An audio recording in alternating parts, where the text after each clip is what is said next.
The 30th anniversary celebration here looks pretty well attended, and probably some familiar faces and some that aren't so much. Yeah, people have come in from all over the country, and I think other parts of the world too. So it's a great celebration, and deservedly so. I mean, this is an important organization for humanism and for the Center for Inquiry. Let's go for 3 words, not necessarily in a row, but 3 individual words that describe Jim Christopher. I mentioned it earlier. I said indefatigable, creative, and man, so many to choose from. He is fun-loving. The guy is, I mean, there's all this talk about alcoholism and addiction and everything, but Jim Christopher loves a good laugh and he loves to have a good time, so fun-loving. The guy never stops. I mean, he's practically a one-man operation. You get some volunteer help for SOS, but really the whole thing rests on his shoulders. He's incredible. What do you think about the fact this place has been around, or the organization's been around 30 years?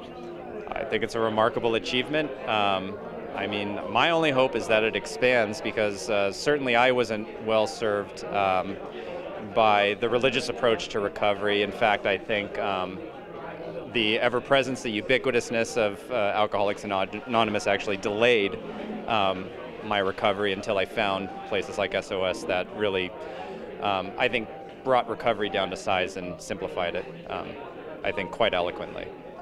A lot of people are saying that, you know, let's get down to just a couple of words, not to put you on the spot, but what would be your favorite 2 or 3 words, if you just had to distill it down, that would describe SOS in terms of what it can do for people? The sobriety priority.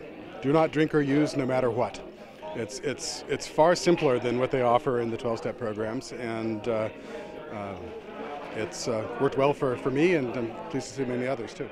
I am a huge fan of SOS, even though I'm not a member of SOS. And I think what I love about SOS is it really honors people's humanity. It honors the diversity of humankind, realizing that we're all different people and that we need different paths towards growth.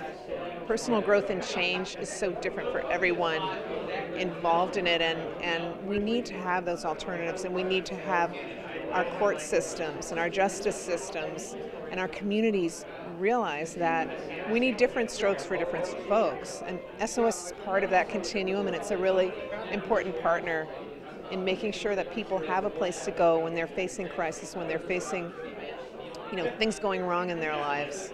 You know, they need support, and SOS offers that in a really important way. So I'm just so grateful that SOS is here. I'm chair of the board of directors of the Center for Inquiry Transnational. I'm here in Los Angeles. I'm a constitutional lawyer, and I am a specialist in the separation of church and state.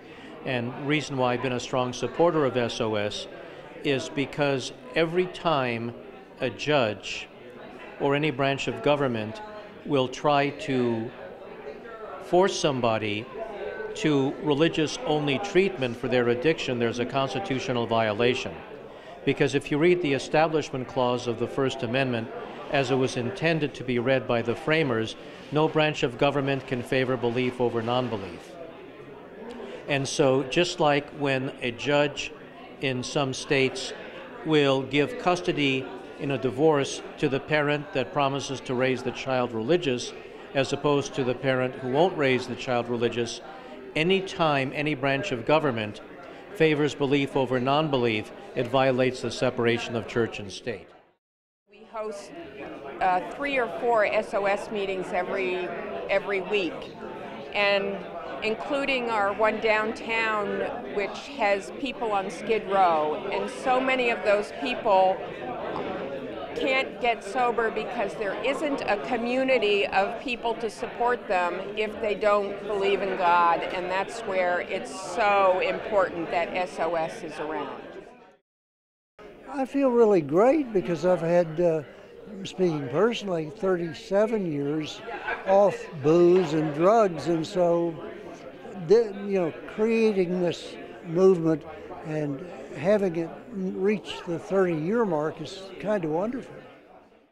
We need to get it to the point where SOS, AA, all the other groups exist, and SOS and AA are maybe, if I'm not dreaming too much, in the future, on the same level with as many people hearing about it and participating in it.